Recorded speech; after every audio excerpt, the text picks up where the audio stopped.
नमस्कार। मैं professor Amitabh Banerjee, UHO universal health organisation का चेयरपर्सन। आज हमारा समाचार का दिन होता है 15 मई, शुक्रवार। और हम आपको समाचार लाते हैं मुद्दे में दुनिया में क्या हो रहा है, स्वास्थ्य के, पब्लिक हेल्थ के बारे में हम आपसे बात करते हैं और टिप्पणी करते हैं। और हमारे क्यूबाई चैनल से भी हम करते हैं और कभी कभी इधर दोनों चैनल से करते हैं, आप तक पहुंचते हैं। और आज के 3 मुद्दे हैं और तीनों मुद्दे पूरा जिसको कहते हैं उतल पुतल, केओस, एनार्की। 3 तरीके के मुद्दे, तीन तीन विषय में, और तीनों विषय में बेचैनी, अनसर्टेनिटी, और तीनों में एक प्रकार से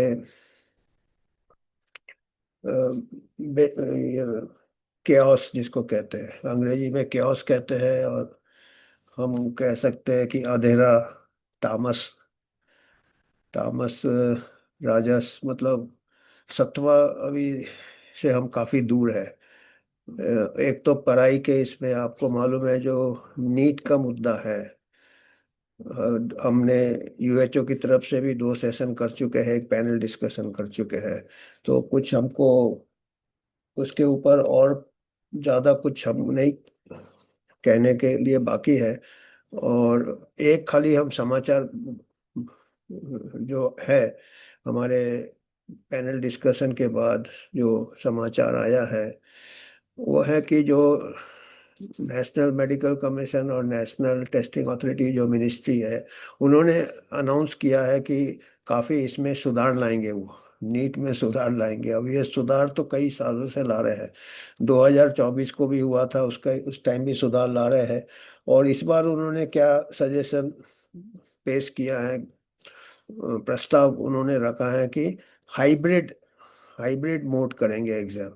हाइब्रिड मोड क्या होता है, मतलब सबसे अच्छा तो होगा जैसे ऑल ऑल इंडिया जो ट्रिपल ई और जो जी वगैरह होता है शायद आईआईटी का, उसमें क्या है, ऑनलाइन एग्जाम देते हैं सीधे। वो बच्चे को पेपर वेपर रहता ही नहीं है जो पेपर लीक हो जाए। पेपर में प्रिंटिंग होता, कई एजेंसी आ जाते, कई जगह से लीक हो रहे हैं, उसके कॉपीज बट रहे हैं, उसके पीडीएफ बट रहे हैं। तो ऑनलाइन एग्जाम में सीधा आप कंप्यूटर टर्मिनल में बच्चा देता है, उसमें चांसेस कम हो जाते हैं हेरा फेरी के या लीक के। पर ये मेडिकल का क्या है, प्रस्ताव में जो है कि पूरा करना थोड़ा मुश्किल रहेगा, क्योंकि 25 लाख तक चले जाते, 22 लाख, 25 लाख, 22 इस साल 22 लाख, अगले साल शायद 25 लाख कैंडिडेट्स रहते हैं। उनके लिए इतना टर्मिनल ये करना सब एरिया में, सब जगह, इस पैमाने में शायद मुश्किल होगा। तो उन्होंने इसका मिक्सचर बनाया है कि ऑनलाइन वो सेंटर्स जहाँ जहाँ रहेंगे वहाँ ऑनलाइन भेजेंगे पेपर, और एग्जाम के कुछ घंटे पहले ही वो फिर प्रिंट आउट होगा। और उस टाइम तो वो जो बीच का जो ये थोड़ा सिक्योरिटी हो जाएगा उसमें। नहीं तो पेपर वितरण होता, ये होता। तो ये एक सजेशन है। ये सजेशन तो बहुत ही आते हैं। अभी सीबीआई इंक्वायरी हो रहा है, अभी हमको क्या होगा, कितना होगा, हाईएस्ट लेवल तक इन्वॉल्वमेंट है। आपको रोज न्यूज़ आप पढ़ ही रहे हैं, सुबह शाम आ रहे हैं इसके बारे में सभी चैनल में। तो कितना इन्वेस्टिगेशन होता, कितना नहीं होता, कितना। तो ये बात हमारी तरफ से क्या है, यूएचओ ये कहना चाहता है कि जब तक जो कड़ी सजा नहीं होगी, जो लोग दोषी है उनको जेल नहीं होगा, उनको स्ट्रिक्ट एक्शन नहीं होगा, कोई भी रिफॉर्म से कुछ नहीं होगा। क्योंकि वो, जब तक आप, जो लोग दोषी है वो बच जाएंगे तो उनको फिर करेंगे, अगले बार दूसरे लोग करेंगे। पर एक बार लोग जेल में चले गए, एक बार लोग पनिश हो गए, एक बार ये हो गए, बाकी हमने अपने राय दूसरे कई हमने दिए हैं पहले वाले पैनल डिस्कशन के, हम लिंक दे देंगे। आपको ने देखा होगा क्यू वाइट चैनल में हुआ था, अभी परसों ही हुआ था। इसी के ऊपर काफी बात हुआ था। पर जब तक पनिशमेंट नहीं होगा, 2024 को भी पकड़े गए थे लोग बिहार में, अभी ऑल पूरे देश में फैले हुए हैं। तो उनका क्या पनिशमेंट हुआ, कितने लोग जेल गए, कितने लोग का ये हुआ। तो जब तक ये नहीं होगा, हमारा यही मत है। दूसरा मुद्दा है ये हमारे ब्रिटिश मेडिकल जर्नल। अभी देखिए जर्नल भी न्यूट्रल नहीं है, वो भी अभी काफ़ी इन्फ्लुएंस में है, फार्मा के इन्फ्लुएंस में तो है। तो ब्रिटिश मेडिकल जर्नल में एक लेख छपा है, उसमें रॉबर्ट एफ कैनेडी जो हेल्थ सेक्रेटरी है अभी अमेरिका के, जिनके अंडर अभी सीडीसी है, एफडीए है, उन्होंने कुछ दो स्टडीज अपने वैक्सीन सेफ्टी के ऊपर, दो स्टडीज, एफडीए ऑफिशियल नहीं किया था, पहले के जो एफडीए ऑफिशियल थे उन्होंने एक स्टडी किया था जिसका नतीजा निकला था, बहुत बड़ा स्टडी था, डेटा वेटा से, उनके बड़े गवर्नमेंट के डेटा रहते हैं, उससे स्टडी किया था कि Covid 19 vaccine safe and effective है। अभी ये एक तरह का मजाक ही लगता है, सेफ एंड इफेक्टिव। और दूसरा है वो सिंगल्स, जो हर्पीज जोस्टर होता है जिसको सिंगल्स कहते हैं, चिकन पॉक्स अंदर वायरस रहता है, फिर ओल्ड एज में या एल्डरली को वो दाने दाने निकलते हैं, उसको सिंगल्स कहते हैं, उसका भी वैक्सीन आता है। तो दोनों वैक्सीन के ऊपर सेफ्टी का स्टडी पब्लिश, मैंने स्टडी हो गया था, वो पब्लिकेशन रोक दिया। अभी वाले सीडीए के जो ऑफिशियल्स थे, जो कि रॉबर्ट एफ कैनेडी जूनियर के अंडर काम करते हैं, जो हेल्थ सेक्रेटरी है, उन्होंने पहले क्या है, अभी ब्रिटिश मेडिकल जर्नल ने उसका आलोचना किया है और भी लोगों का राय बताया है कि अ, ये बताता है कि Robert F Kennedy anti vaxxer है, ये Robert F Kennedy anti science है। ये एक ही चीज बताता है, हमने जो इसका जो हमने विचार किया इसके ऊपर, हमने जो इसके जितने पक्ष देखे हैं, ये यही बताता है कि जो फार्मा लॉबी है बहुत स्ट्रांग है। और जब रॉबर्ट एफ कैनेडी आए थे, उन्होंने जब ये संभाला ये पद हेल्थ सेक्रेटरी का, तो पुराने जितने एफडीए, उनका food and drug administration, CDC, उनके जितने टॉप पोजीशन में पहुंच गए थे, जिन लोग का पूरा फार्मा इंडस्ट्री के साथ बहुत स्ट्रांग ये था, बंधन था, और फार्मा इंडस्ट्री अपना वो प्रमोट करते थे policy, health policy, public health policy, और वो अमेरिका में तो हो ही जाता था और हम लोग पूरे वर्ल्ड में उसका नकल होता था। तो आपको तो मालूम है वहाँ पे जो होता, तो बहुत स्ट्रांग इनका हितों का टकराव है। तो उन्होंने सब कई लोगों को चेंज कर दिया टॉप पोजीशन में, काफी लोग का। अब उन लोग ने उस टाइम स्टडी किया था कि कोविड वैक्सीन सेफ है, इफेक्टिव है, और अभी देखिए, अभी यार मेरे को तो लगता है अभी हाई स्कूल का बच्चा भी देखेगा चारों तरफ दुष्प्रभाव देख रहा है या जो भी देख रहा है। यहाँ तक हमने भी कई बार डेटा दिया था, कम से कम कुछ फर्क तो पड़ा नहीं कोविड वैक्सीन, जहाँ जहाँ अफ्रीका का डेटा अपने आंखों के सामने है, जहाँ अफ्रीका में वैक्सीन नहीं लगा वहाँ पे कोविड नहीं हुआ, जहाँ पे वैक्सीन लगा हुआ वो कई बार इसका बात हो चुका। तो ये तो एक प्रकार से मजाक ही लगता है हमको। तो जो भी है, उनके डेटा में वो सेफ एंड इफेक्टिव, उन्होंने जो स्टडी किया था, तो उस डेटा को पब्लिकेशन से रोक दिया। तो ब्रिटिश मेडिकल जर्नल भी अभी क्रिटिसाइज करने लगे और कह रहे हैं कि दूसरे साइंटिस्ट लोग बोल रहे हैं कि ये Robert F Kennedy anti science है, एंटी वैक्सीन है, और इनके अलग से बायस है। ऐसा हमारे मत में हमने दोनों पक्ष को देखा है। रॉबर्ट एफ कैनेडी कहते हैं कि साइंटिफिक होना चाहिए, स्टडी होना चाहिए, कई वैक्सीन के सेफ्टी स्टडी ठीक से नहीं हुए हैं। उन्होंने कई चाइल्डहुड वैक्सीनेशन जो एक्स्ट्रा लग रहे थे वो कम करने का रिकमेंडेशन दिया। जैसे अमेरिका में कोविड वैक्सीन 6 महीने से रिकमेंडेशन है, सोचो कोविड वैक्सीन अगर उसको रोका तो वो अनसाइंटिफिक कहते हैं। Paediatric association, public health association, सब उनके अगेंस्ट मोर्चा खोल लिए और कोर्ट में। तो हम लोग तो जो यूएचओ के हमारे जो मेंबर्स हैं, हम ये कहेंगे कि ये एक प्रकार से पॉलिटिकल इशू के अलावा, ये पॉलिटिकल तो है ही, दूसरा है कि हितों का काफी टकराव है।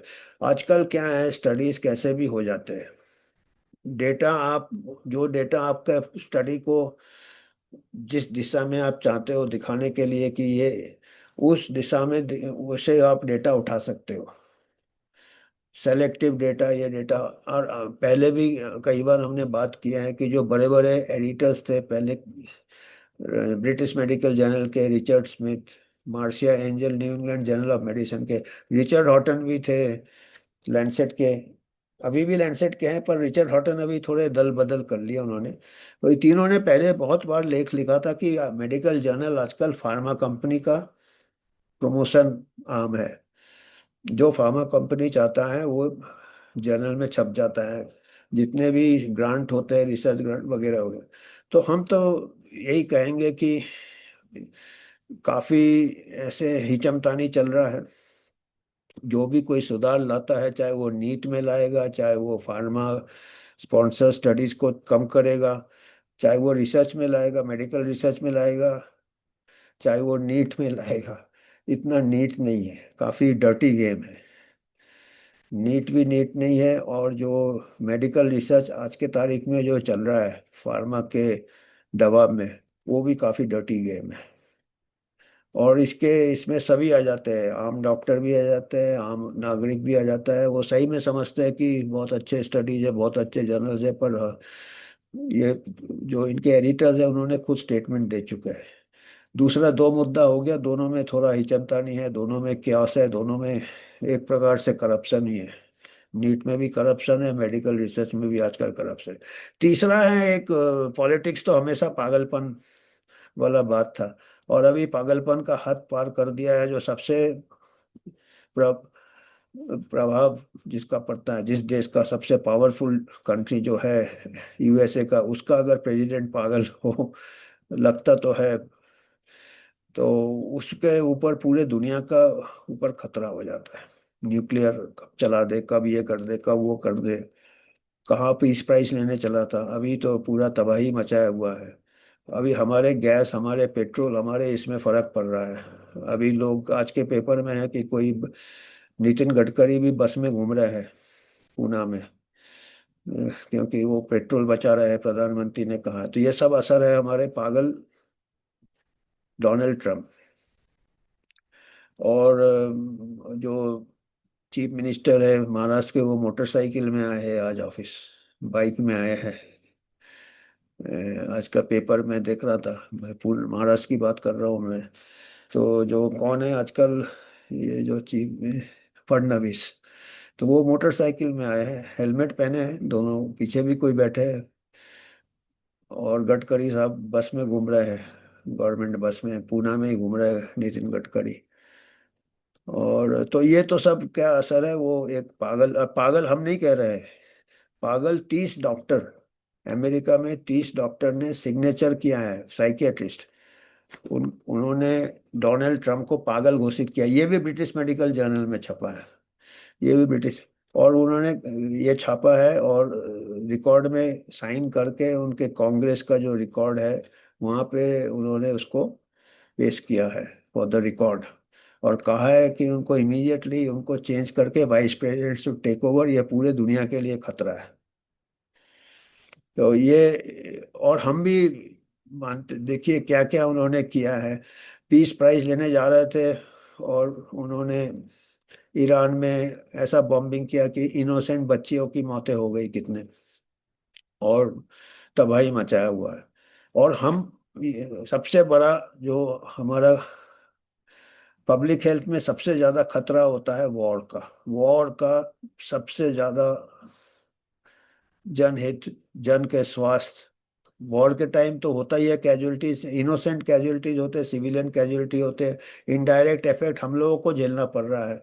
हमको डेली महंगाई बढ़ रही है, क्योंकि वो ब्लॉक किया हुआ है अमेरिका ईरान दोनों।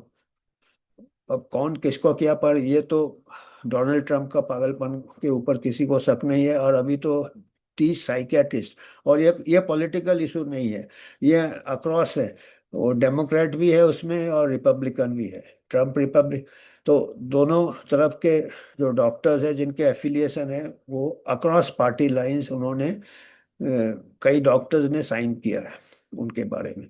तो ये आज के 3 मुद्दे हैं, ज़्यादा हमारे स्क्रीनशॉट नहीं होंगे क्योंकि ये मुद्दे आप लोगों को सभी को मालूम है।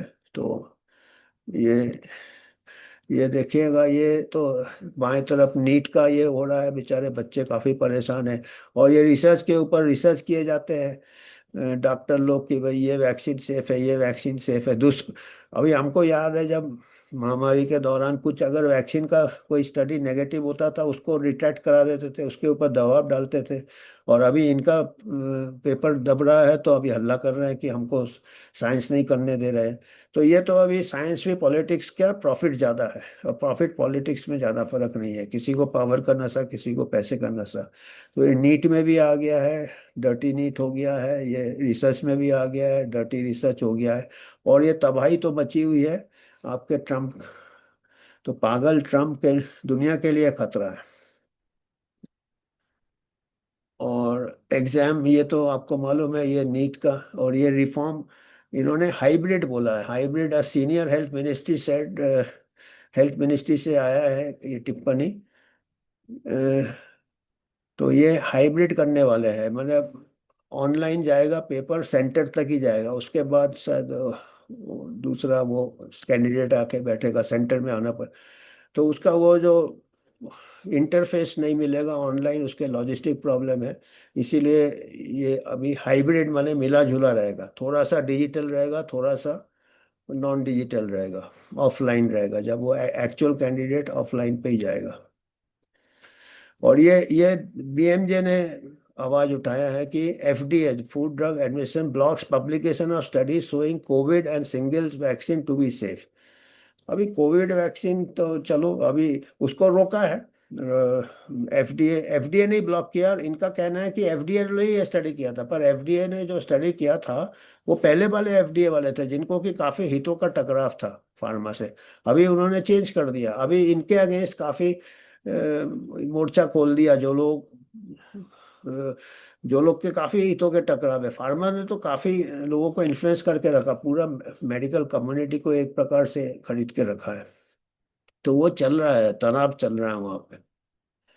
और ये ट्रम्प का मेंटल हेल्थ देखिए, 30 senior US doctors declare president mentally unfit, पागल घोषित कर दिया है। और कहा है कि देखिए, doctors call for removal office, he is presently clear and present danger to the whole world. बात तो सही है, पूरा दुनिया।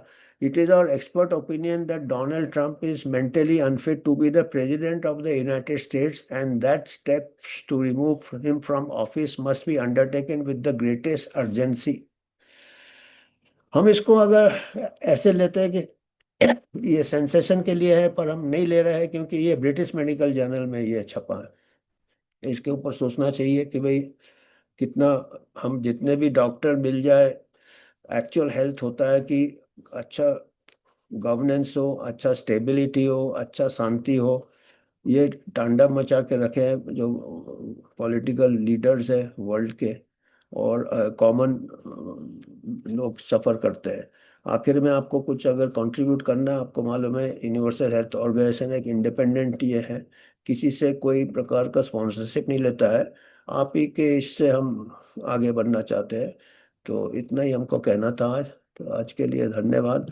आपके कुछ पॉइंट्स होंगे तो आप दीजिएगा, हम आपके उसके ऊपर और फिर शोध करके आपके मैसेज लाएंगे।